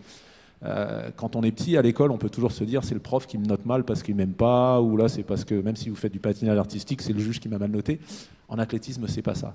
Donc à un moment, vous assumez, vous habituez, vous prenez l'habitude d'assumer vos responsabilités. Et vous prenez l'habitude de juger votre travail de manière assez exigeante et juste à la fois. Moi, ça m'est déjà arrivé d'être très déçu 3e, pourtant c'était un championnat du monde, c'est pas mal. Et tout le monde était content et c'était ma première médaille mondiale. Et je me souviens, j'étais très déçu 3e, j'étais en colère contre moi, et tout le monde était content parce que c'était ma première médaille. Et 2 ans avant, j'étais 4e, donc c'est pour ça que tout le monde était content pour moi, et tout le monde était déçu pour moi, et moi j'étais très content à ce moment-là. Pourquoi? Parce que quand j'ai été 4e, j'avais battu mon record d'une demi-seconde, presque. Je me disais maintenant, le prochain championnat du monde ou le suivant, ce sera pour toi. Donc j'étais très positif. Et j'étais battu par le recordman du monde. Pourtant, j'étais à 2 centièmes du podium. Mais je voyais plutôt le côté positif. Et 2 ans plus tard, je suis certes 3e, c'est ma première médaille. Mais 1 mois avant ce championnat, j'avais battu le record d'Europe, j'avais fait la meilleure perf mondiale. Et donc j'avais moins bien couru sur le championnat du monde. Et je savais que si j'avais bien couru, je pouvais aller chercher le titre. Donc vous voyez, vous apprenez tout ça, vous apprenez à vous libérer du regard des autres, à avoir un regard sévère quand il faut l'avoir vis-à-vis de vous-même, indépendamment du regard qu'il y a autour. Et tout ça, vous le travaillez. Et ce n'est pas qu'une question de haut niveau, parce que le haut niveau, ça dépend aussi de qualités innées, et ça, on les a pas. Ça dépend aussi de parcours, de trajectoire. Mais c'est l'engagement. Quelqu'un qui va au bout de lui-même, si c'est pour s'arrêter à une demi-finale en championnat régional ou une demi-finale en championnat de France, il apprendra autant que quelqu'un qui va au bout de lui-même et qui sera champion olympique s'il a les moyens d'être champion olympique. Mais c'est le niveau d'engagement qui est intéressant, parce que finalement les enseignements sont les mêmes à très haut niveau ou à un niveau plus régional ou national, tout dépend du niveau d'engagement. Voilà ce que j'essaierai de dire pour convaincre. Un autre point peut-être, c'est aussi la capacité à s'insérer dans un projet. Et justement, quand vous parliez de la relation à l'entraîneur, là, il y a un vrai projet et le sportif, il suit un projet et il est en interaction permanente avec son coach pour voir comment il co-gère le projet, parce que j'imagine que le coach n'est pas tout seul dans l'aventure en tant que gestionnaire du projet. Et puis, il y a aussi, là, on ne parle pas de sport collectif, encore que toi, tu es quand même dans une écurie. Il y a aussi toute la dimension de gestion de projet avec d'autres personnes, un entraîneur, des coéquipiers. Et ça, c'est aussi une compétence, je pense, qui peut être vraiment valorisable et valorisée. Oui, et comprendre que, en fait, au fur et à mesure, plus on avance, plus autour de soi gravitent des intervenants. Donc, il y a le médecin de la Fédé, il y a le kiné, il y a l'ostéo, il y a l'agent, qui, lui, peut avoir un agenda totalement différent de celui de l'entraîneur. L'agent, il voudrait que vous couriez tous les jours. Parce que lui, il est intéressé au gain, il prend des pourcentages. Mon entraîneur, lui, il veut que je cible des courses. Puis moi, je pourrais choisir aussi de courir tous les jours. Mon entraîneur, il veut que je cible des courses pour préparer les Jeux Olympiques ou les Championnats du Monde. Et ce n'est pas tout à fait les mêmes enjeux, les mêmes agendas. Et ça, il faut le coordonner. Parce que si on ne comprend pas si on ne coordonne pas ces choses-là, et si on n'aligne pas, je dirais, les actions de chacun, à un moment, ça va poser problème. À un moment, ça a posé problème avec mon entraîneur ou ça a posé problème avec mon agent. Et donc, je les ai mis à se parler. On a défini un mode de fonctionnement. Et avant les championnats, c'est l'entraîneur et moi qui décidons où on veut courir, avec quel niveau d'opposition et niveau de rémunération. C'est pas l'enjeu, c'est pas le sujet. Après les championnats, c'est avec mon agent, je fais ce que je veux. Et mon entraîneur, lui, il a fait son boulot, c'est m'amener. Donc tout ça sont plein de petites choses à prendre en compte. Donc on a l'habitude d'écouter. Aussi, on doit prendre l'habitude d'écouter, de partager, de prendre des décisions aussi. Quand vous avez un chirurgien, moi j'ai une vis dans le pied, qui vous fait un tableau, à la fin, la décision, elle vous revient et elle est lourde de conséquences. Et c'est vous qui devez la prendre, personne d'autre. On vous a donné tous les éléments pour prendre la décision et vous la prenez, vous l'assumez et vous faites les choix qui vont derrière. Donc tout ça, on l'apprend aussi et ça sert après, bien sûr, dans le travail d'équipe, être capable d'écouter, comprendre que de toute façon, on ne fera rien de grand tout seul. Quel que soit le sport, il n'y a pas un sportif individuel, de sport individuel, qui vous dira pas qu'il doit quelque chose à son coach, qu'il doit quelque chose à telle personne ou à tel moment de sa carrière. Même des gens très autonomes comme Roger Federer, qui parfois s'entraînent seuls, ont quand même eu des parcours et des collaborations longues avec certains coachs et reviennent avec certains coachs et ont tout un entourage qui explique aussi leur parcours. Donc ça, je pense que n'importe quel sportif le comprend à un moment, quel que soit le sport, qu'il soit collectif ou individuel. Alors, moi je m'appelle Geoffrey Piquet, je travaille chez Vinci Airport. En fait, j'avais 2 questions. Une première pour Stéphane. Vous avez dit, je trouve quelque chose de très juste tout à l'heure, qui était la difficulté de trouver des relais de développement personnel dans l'entreprise. Alors, ma première question, c'est est-ce que vous avez aujourd'hui trouvé ces relais? Et après, j'avais une question plutôt pour le groupe Vinci et aux gens qui travaillent dans ce domaine-là. Je trouve ça très bien d'avoir organisé cet événement, mais je trouve que Vinci est finalement assez peu présent dans le sport, dans les médias ou auprès d'athlètes. Alors je voulais savoir s'il y avait une prise de conscience peut-être des managers du groupe là-dessus et si comptaient s'impliquer plus, je ne sais pas, comme le font peut-être le EDF, qui font des actions intéressantes en sponsorisant des athlètes ou en s'impliquant dans des courses, etc. Voilà.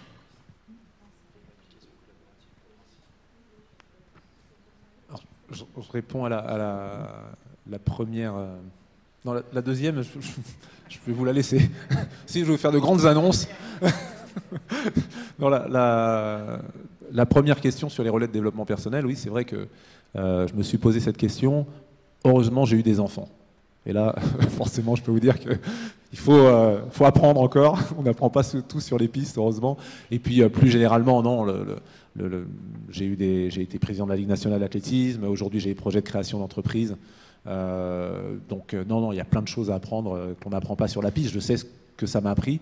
Et puis, il y a plein de... Mais je recherche toujours à explorer, aller sur des zones un peu d'inconnu, justement, pour apprendre. Parce que je sais que c'est là qu'on apprend. C'est quand on va aux marges, quand on va aux limites, et sur des territoires qu'on ne connaît pas. Donc j'ai toujours cette curiosité, parce que je sais que c'est toujours une source de découverte et d'apprentissage. Et j'aime bien de temps en temps, quand je me sentir un peu en limite de compétence, et me dire, tiens, là c'est bien, il faudrait que tu ailles chercher ça et lire ça ou t'intéresser à ça. Donc c'est important, quoi. Je crois que toute la vie, on a à apprendre, donc pas s'arrêter à ce qu'on a fait à un moment ou à un autre. Sur la deuxième question, je te laisserai répondre brièvement, et puis après on passera à notre dernière partie, et les autres questions, on les aura pendant le temps de partage après la soirée. Deuxième question, il n'y a aucune annonce. En fait, ce qu'il faut retenir, c'est que au départ, c'est parti d'une réflexion comme ça à quelques-uns. On s'est dit, tiens, réfléchissons autour de cette question du sport et de l'entreprise, identifions s'il y a des collaborateurs dans le groupe qui sont impliqués, qui font du sport du haut niveau. Et puis, ça a amené aujourd'hui à avoir un petit groupe de travail informel, en réflexion autour des thématiques qui ont été abordées là, autour de cette table ronde. On va voir ce que ça va donner. L'idée, tu travailles chez Vinci, tu sais comment ça fonctionne, organisation non centralisée, ça part au niveau des filiales, donc des BU. Ce qu'il faut quand même retenir, c'est que les collaborateurs qui sont présents, alors ils ne sont pas tous là parce que certains ont dû partir parce qu'ils venaient de toute la France et que voilà, c'est compliqué aujourd'hui, depuis quelques temps, mais que leur organisation, en tout cas, ont donné leur feu vert et leur accord pour qu'ils soient présents aujourd'hui, qu'on puisse discuter de ces questions-là. Donc on sent que c'est un sujet qui intéresse. Pas nécessairement que ceux qui sont concernés par le sport du haut niveau, mais aussi leur entreprise, leur organisation. Voilà, donc, et ça fonctionne comme ça chez Vinci. Plantons une graine, voyons un petit peu comment ça pousse, et puis s'il y a des choses qui sont proposées qui intéressent des patrons de filiales ou peut-être et de façon plus, ça intéresse Vinci, et ben on verra un petit peu comment les choses qui en sortiront et si on propose ou pas quelque chose derrière qui soit un peu plus ambitieux et porté par le groupe. Voilà ce que je peux répondre.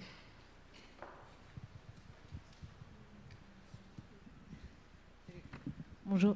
Mouna Leknati, responsable adjointe en développement sur la ZAC du village olympique et paralympique chez Vinci Immobilier. Et du coup, ça me permet de rebondir aussi sur ce que vous disiez. Donc, pour l'instant, on est au début du projet, d'une partie du village dont le terrain appartient à Vinci depuis 2012. Donc on développe ce projet qui accueillera les athlètes, puis qui se transformera en quartier de logement. Donc c'est une réflexion qu'on développe et c'est pour ça qu'aujourd'hui, je trouvais super intéressant d'assister à ces réflexions et on voit que ça émerge en parallèle et avec le village olympique et l'accueil des JO en 2024, ça pousse un peu Vinci Group à développer ces sujets. Donc je pense que ça va venir et je pense qu'on sera amené à se rencontrer à nouveau. Après, j'en profite aussi du coup pour ma deuxième et peut-être dernière question. C'était, est-ce que justement en tant qu'athlète et salarié ou travailleur, vous trouvez autour de vous ou même dans l'entreprise les infrastructures qui vous permettent de vous entraîner à haut niveau et notamment surtout quand on s'entraîne 20 heures par semaine et qu'ensuite à côté on travaille 35 ou 40 heures, c'est peut-être un sujet aussi d'avoir ces infrastructures à proximité. Voilà, merci. Kevin, une piste de camion. Oui, donc du coup, moi, ça sera assez court. Niveau infrastructure, c'est vrai qu'en France, il y a énormément de circuits, mais c'est surtout des problèmes de temps et d'argent, parce que certes, c'est un sport individuel, mais il y a toute une écurie à déplacer, une structure, des véhicules. Donc c'est quand même assez compliqué, nous, de s'entraîner. Et on n'est que amateurs, entre guillemets. Donc on est tous salariés dans différentes entreprises. Et c'est vrai que souvent, l'entraînement, c'est le week-end de course. Donc l'intersaison, on essaie toujours de faire quelques roulages. On a la chance d'avoir le circuit, nous, de Miramas, c'est quelques minutes d'Avignon. Mais c'est compliqué d'avoir les infrastructures adéquates et à tout moment. Et un autre point, c'est que certes, le sport mécanique aujourd'hui, il y a un tournant, il y a les véhicules électriques, les voitures hybrides, l'hydrogène, etc. Donc oui, le sport mécanique, c'est toujours un vecteur de développement. On est en train de basculer vers d'autres technologies. Nous aussi, les championnats et on va dire les fédérations dessus se penchent aussi là-dessus. Je pense que d'ici 1 ou 2 années, il y aura aussi quelques surprises à notre échelle et pas que au niveau de la Formule 1, etc. Bon, pour ce qui concerne les infrastructures en triathlon, il y a une piscine, c'est difficile à trouver au sein d'une entreprise. Donc, disons que quand j'ai réalisé mon stage et tout, j'ai fait attention à ce que justement ce soit pas trop loin de la piscine, ce soit pas trop loin des infrastructures que j'utilisais habituellement. Après, on s'adapte toujours, quoi. Là, par chance, c'est le cas. J'ai une piscine pas loin de mon travail. Après, s'il vient un jour que je change de travail ou que je me déplace, j'irai par exemple courir ou faire un peu de vélo. Enfin, je vais m'adapter, quoi. Je vais pas avoir les infrastructures nécessaires à ma pratique, mais disons qu'elle est plus facilement adaptable que certaines autres pratiques, quoi. On peut toujours courir ou faire du vélo, c'est relativement simple, quoi.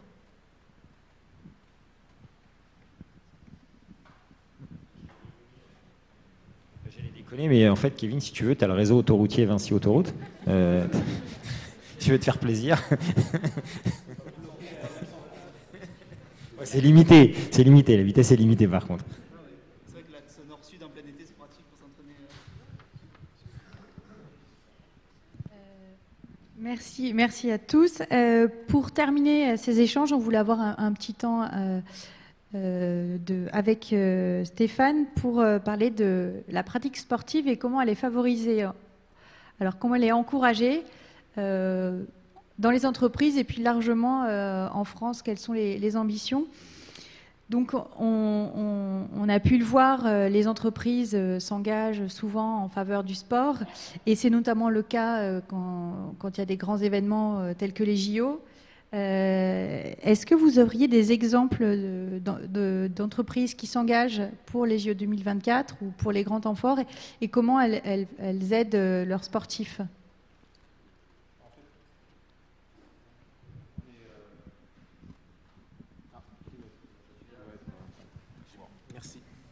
J'ai trop parlé, j'étais bavard. En fait, c'est vrai que dans la dynamique des Jeux Olympiques et Paralympiques de 2024, il y a une volonté très très forte, bien évidemment d'avoir des partenaires, mais pour ces partenaires, il y a une volonté très forte aussi de donner un sens à l'engagement au-delà de la visibilité. Et cette volonté, elle rejoint beaucoup aussi celle du mouvement sportif et celle de l'État qui vient de publier un guide d'héritage en 170 points qui concerne le sport en entreprise, mais pas que, pour justement faire avancer la société sur la place du sport dans la société, dans tous les domaines où il est nécessaire de le développer. Je le disais, dans l'entreprise, pour des raisons évidentes de santé et de bien-être des collaborateurs. Nos modes de vie et la sédentarité que l'on connaît aujourd'hui, la sédentarité, depuis 2012, ça tue plus que le tabac dans le monde.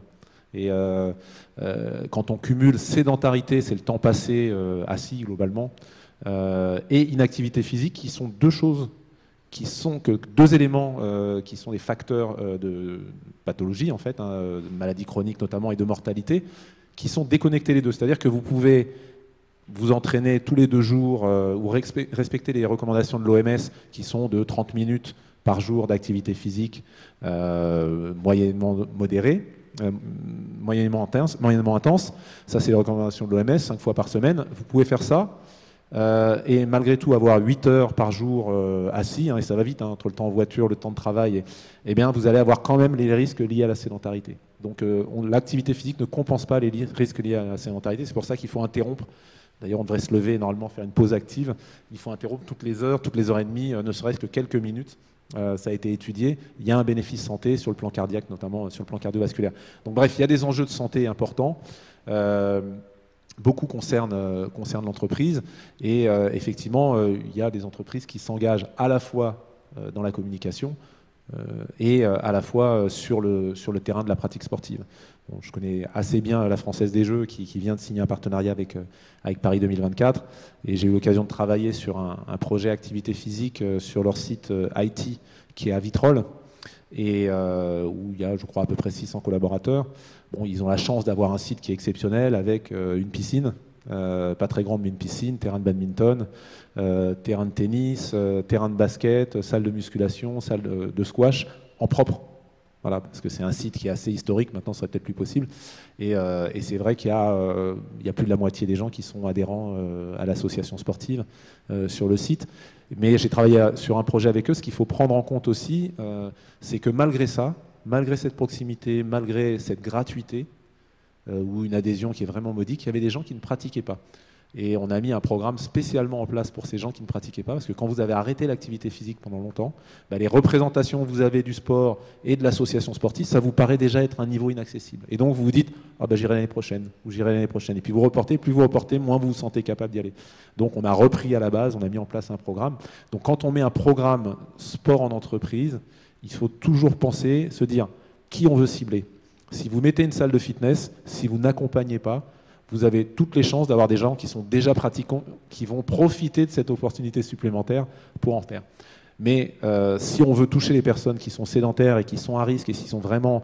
il faut des mesures d'accompagnement et bien prendre en compte ces profils qui sont particuliers, qui n'auront pas naturellement.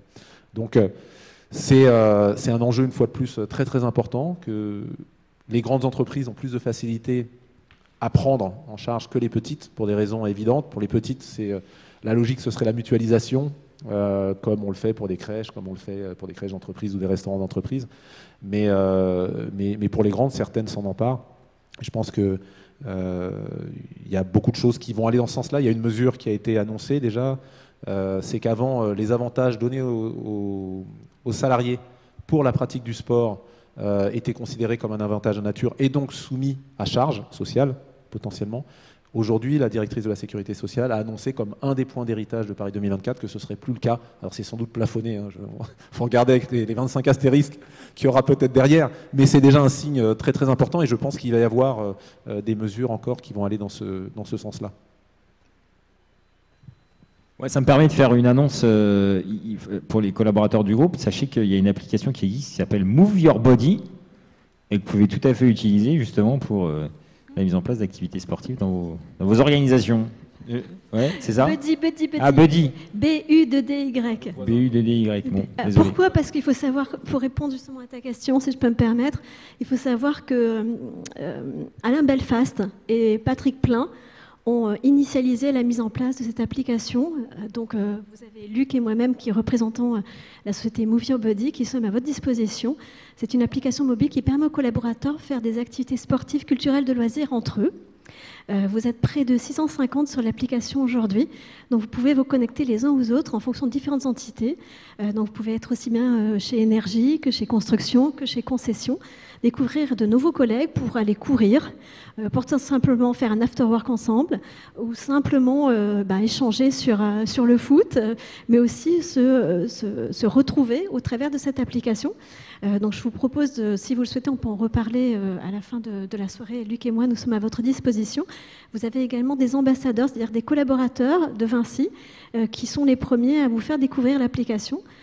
Donc sachez qu'on est aussi partenaire dans le cadre des JO 2024 également, et qu'avec Vinci, on est en train de préparer avec vous votre nouveau siège social également, dans lequel on fera partie également de vos partenaires de jeu.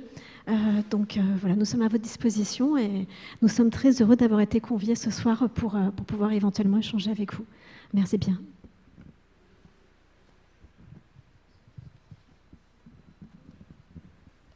Est-ce qu'il y a d'autres questions ?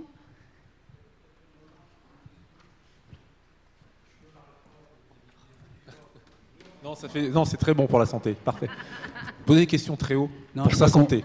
Vous avez survolé plusieurs dimensions, la difficulté de concilier une ambition sportive et des études, la difficulté d'avoir été un sportif dans un sport qui ne permet pas de se projeter durablement et qui est obligé de rechercher à se recycler entre guillemets dans le monde professionnel, et puis la difficulté de concilier une activité professionnelle avec une ambition sportive. Et là, on tangente sur la QVT, donc on a vraiment fait une parabole à peu près complète. Moi, ce que je veux juste rappeler, c'est que, alors là, je vais parler de Vinci parce que c'est le point qui me paraît opportun d'illustrer à ce stade, c'est que la vraie ambition, c'était tout le sens de la campagne marque employeur, c'est de permettre à chaque collaborateur de trouver sa forme d'épanouissement. Le sport, c'est extrêmement bien. Il y a plein d'autres gens dans l'entreprise qui ont des tas de passions atypiques, curieuses, qui nécessitent le même type d'engagement en réalité.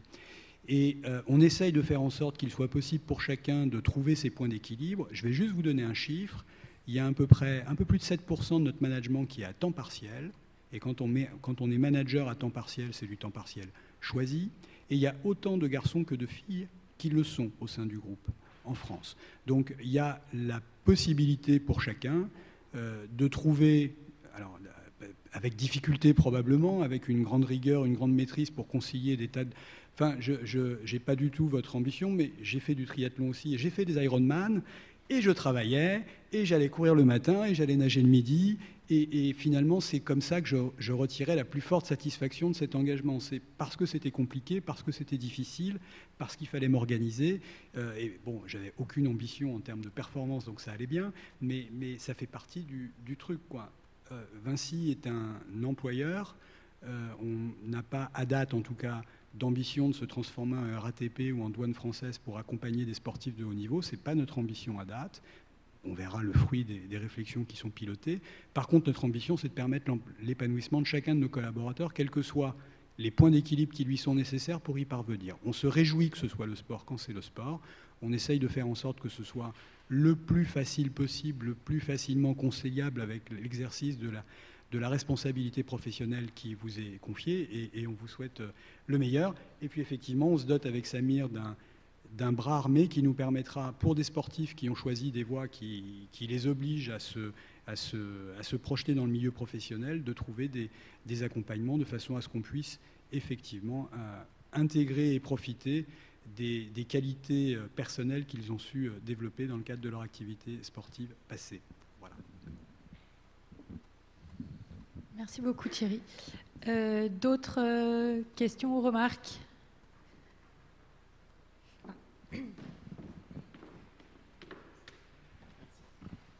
Bonjour, donc je m'appelle Maxime Hérault, je travaille à la direction de la communication en tant qu'alternant à Vinci Construction France.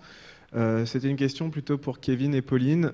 Je me demandais, en tant que sportif amateur mais quand même de haut niveau, au final, quels étaient les réels aménagements dont vous bénéficiez pour pratiquer votre passion, le sport, si vous bénéficiez d'un statut ou pas, concrètement, comment ça se passe, dans quelles conditions vous pratiquez ça, et quels aménagements supplémentaires l'entreprise ou même l'État pourrait vous offrir pour faciliter justement ces types ces conditions. Du coup, je vais commencer. Pour ma part, c'est surtout du relationnel avec mon manager. C'est tout le sport que je fais est pris sur mon temps entre guillemets personnel de congé, RTT, comme vous voulez. Donc c'est plutôt là-dessus. C'est sûr que si je dois avoir un rendez-vous X, je me débrouille avec mon manager, mais c'est vraiment cet échange-là qui est très important pour ma part. Après, arriver à avoir des aides de l'État ou etc., je pense que c'est très compliqué. Même si je ne suis pas très vieux, mais je pense que de profil espoir, c'est déjà cuit, je suis déjà trop vieux. D'avoir des, entre guillemets, brûler du gasoil gratuitement, je pense que ça ne va pas plaire à notre chef de l'État, donc ça va être un peu compliqué. Moi, les aménagements que j'ai, alors est-ce qu'on peut appeler ça des aménagements, je ne sais pas, mais le manager a accepté que je sois embauché à 80%. Donc, je suis payé 80% du salaire. Donc, c'est quelqu'un à temps partiel, quoi. Mais déjà, pour moi, c'était une grande victoire parce que j'avais déjà du mal à tout organiser avec un 100%, quoi. En stage, même si les horaires sont en plus relativement souples, on finit pas trop tard. Bah, tous les soirs, je rentrais à 22h, quoi. Donc, c'était un moment, c'était plus... Donc, je leur ai dit, moi, j'aime beaucoup l'entreprise, je m'y sens très bien, j'aime ce que je fais. Mais voilà, j'aimerais consacrer un peu plus de temps à mon sport tant que je suis performante. Et j'aimerais bien être embauchée à temps partiel pour pouvoir m'entraîner plus sereinement et correctement, quoi. Donc, ils ont accepté ça. Mais c'est bien sûr... pour m'entraîner, quoi, pas pour rester sur le canapé, quoi. Voilà. Voilà.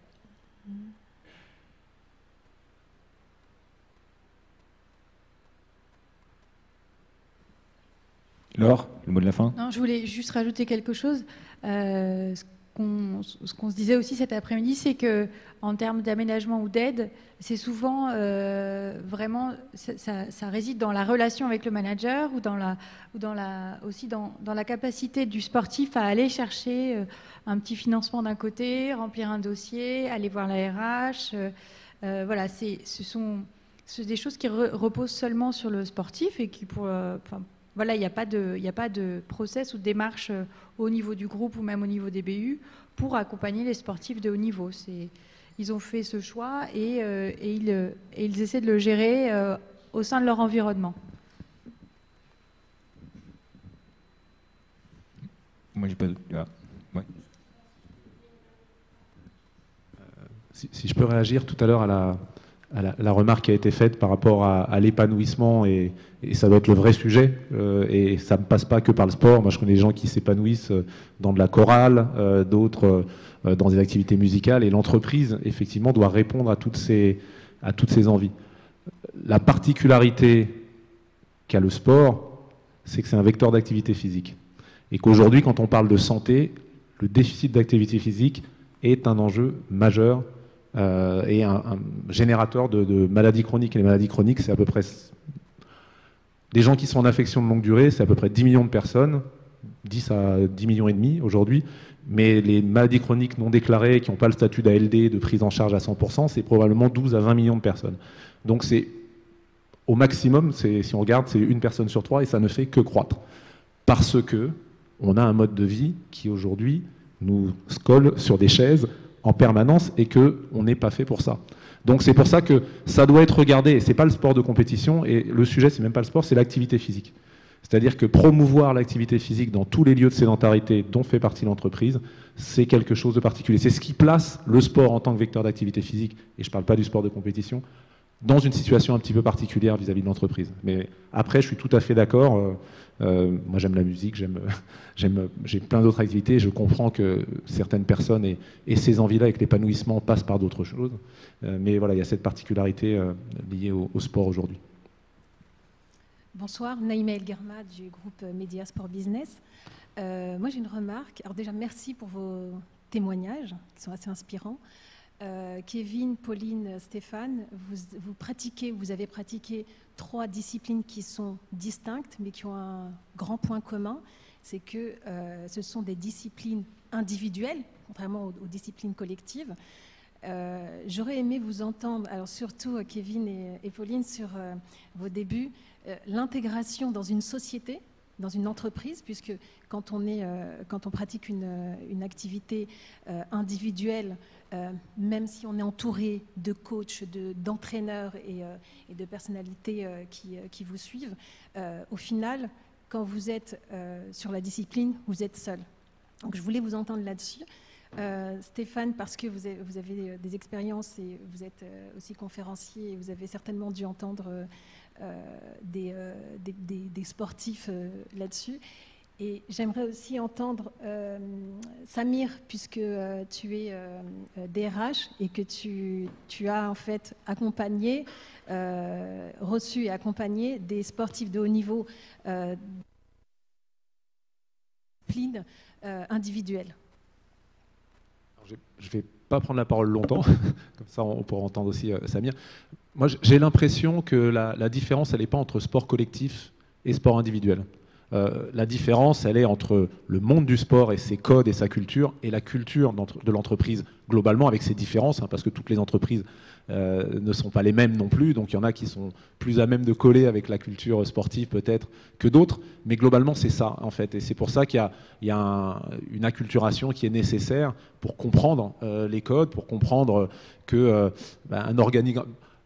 On est un peu binaire, je dirais, les sportifs de manière générale. On voit un organigramme et on se dit, alors, le pouvoir, il est là, l'autorité, elle est là. Puis en fait, on découvre après, moi j'ai présidé la Ligue nationale d'athlétisme, j'ai eu des relations avec la fédération, on découvre que les vrais pouvoirs, ils ne sont pas forcément là où on les attend. Tout ça, pour nous, je dirais qu'on a presque une petite naïveté politique. On n'a pas ce sens-là. Parce que on s'entraîne, ça produit une action, on mesure. Alors dans les sports co, peut-être un petit peu plus, parce qu'il faut séduire le coach, mais dans un sport comme le mien, où c'est chrono, peut-être un peu moins. Donc il y a des différences au sein des entreprises, en termes de culture d'entreprise, dans les sports aussi, mais globalement, il y a une différence quand même assez forte entre la culture d'entreprise et la culture du sport. Et je crois que c'est ça le principal obstacle, la principale difficulté, plus que la difficulté d'être d'un sport individuel ou d'un sport collectif, pour aller en entreprise. Je pense que c'est vraiment ça qui pose problème, à mon avis, qui est la difficulté majeure à appréhender.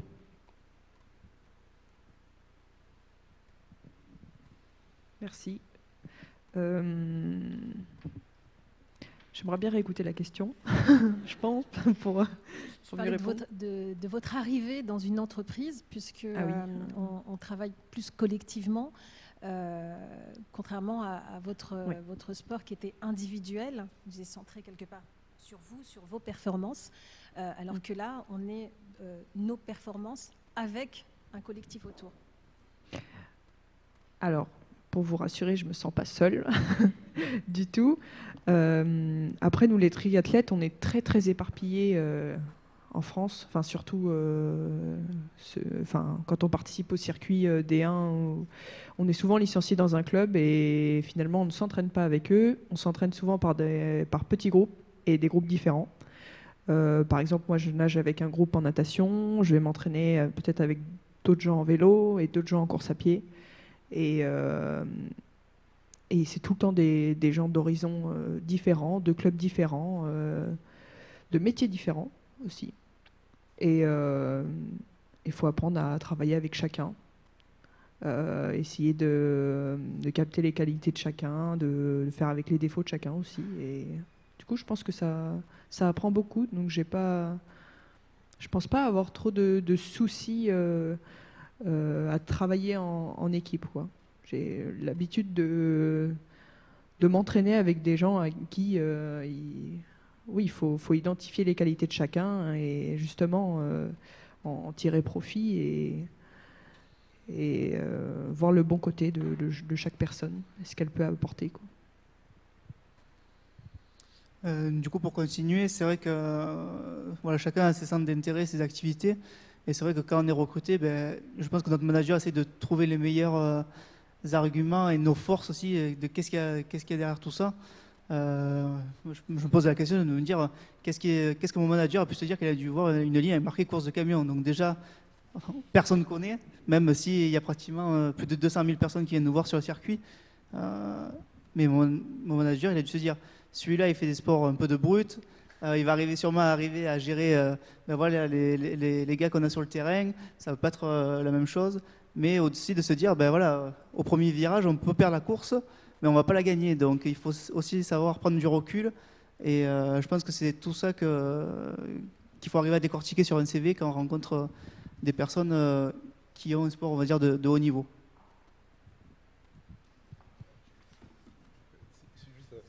Pour compléter aussi, après on arrive en tant que sportif, mais on arrive aussi en tant qu'étudiant dans l'entreprise avec un parcours. Donc on n'a pas moins que les autres. C'est-à-dire qu'on a le même parcours d'étudiant.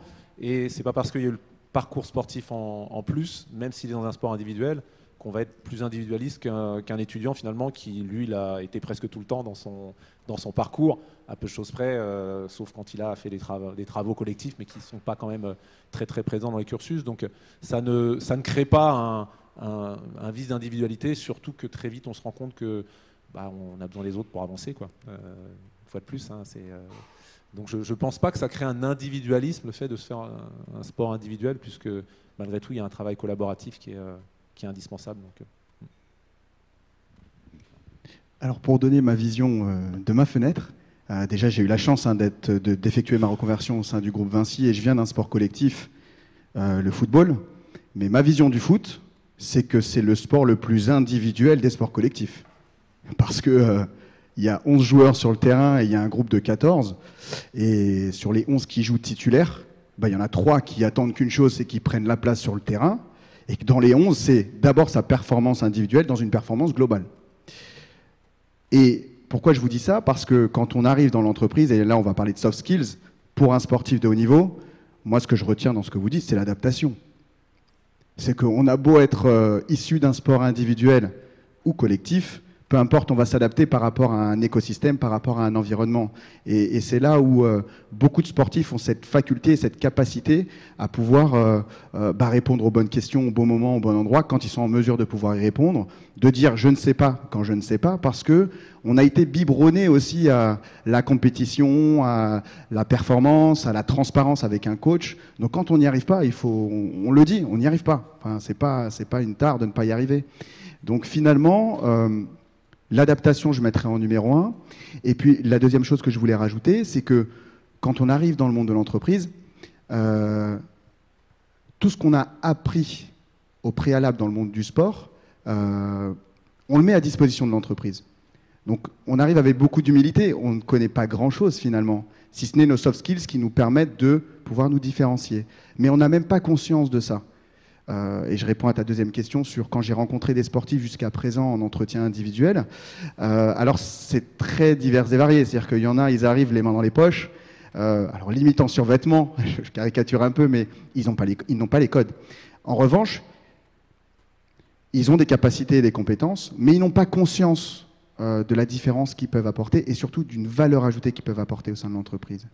Et je terminerai sur, au-delà de la culture d'entreprise dont tu parlais, Stéphane, qui est très vrai, il faut qu'il y ait une culture dans l'entreprise pour accueillir des sportifs de haut niveau, qui ont malgré tout un parcours différent ou atypique, c'est aussi le manager. C'est le manager qui va choisir et qui va donner la chance à un profil qui ne répond pas aux compétences techniques. En revanche, il va miser sur le potentiel, pour qu'à terme, ce profil devienne un très bon collaborateur au sein de l'entreprise. Donc voilà, finalement, j'ai envie de te dire, c'est que du positif. C'est-à-dire qu'un parcours de sportif de haut niveau pour une entreprise, et je prêche pour ma paroisse, c'est du pain béni. Parce qu'il est brut, quand il arrive dans l'entreprise, il a tellement de qualités, de compétences et de potentiel. Alors, après, c'est pas forcément tous les sportifs et tous les sports non plus. Mais les sports dont on parle ici, et notamment les sports individuels plus que les sports collectifs, parce qu'un sport collectif, on peut se cacher derrière un partenaire quand on est moins performant. Je suis milieu de terrain, à gauche, il peut pallier à mon placement ou autre, alors qu'un sport individuel, un tennisman ou un athlète de haut niveau, il ne peut pas. Le jour J, s'il n'est pas prêt, il sait que sa performance ne sera pas à la hauteur et personne ne pourra venir l'aider, même s'il a le meilleur des coachs. Donc finalement, l'un dans l'autre, il y a des avantages et des avantages.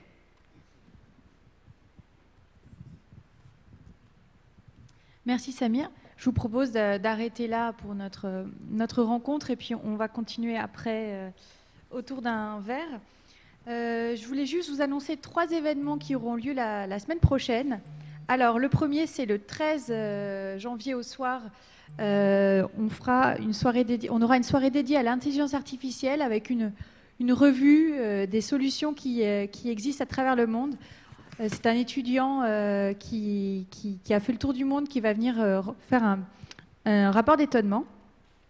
Ensuite, le 14, rendez-vous à ceux qui le souhaitent à midi à l'auditorium de Rueil pour une présentation du partenariat que nous avons avec le festival Hello Tomorrow, qui est le festival dédié à la Deep Tech. Donc, que vous soyez geek ou non, venez, vous en saurez plus, et puis vous saurez aussi également comment participer aux festivités après. Et enfin, le 15 janvier, nous avons un gros rendez-vous qui aura lieu ici, sur les technologies et l'environnement. Comment les technologies peuvent-elles répondre aujourd'hui aux enjeux de la crise écologique ? Donc n'hésitez pas à vous inscrire. Pour cet événement-là, il ne reste quasiment plus de place. Si besoin, écrivez-nous et on essaiera de vous trouver des places. Et puis, n'hésitez pas donc à vous inscrire à notre newsletter sur le site de Léonard pour être tenu au courant des prochains événements. Merci à tous. Et puis moi, je fais un dernier petit mot. Merci à vous. Merci à Stéphane, à Pauline et à Kevin. Parce que l'exercice n'était pas facile. Vous avez un petit buffet, comme le disait Laure, donc allez-y, profitez-en. Vous allez un peu bouger, mastiquer, descendre les marches, et donc vous avez compris que c'était important. Et puis merci à ceux qui ont bravé les transports pour arriver jusqu'ici. C'était pas simple. Encore merci, mais peut-être à une prochaine. Au revoir.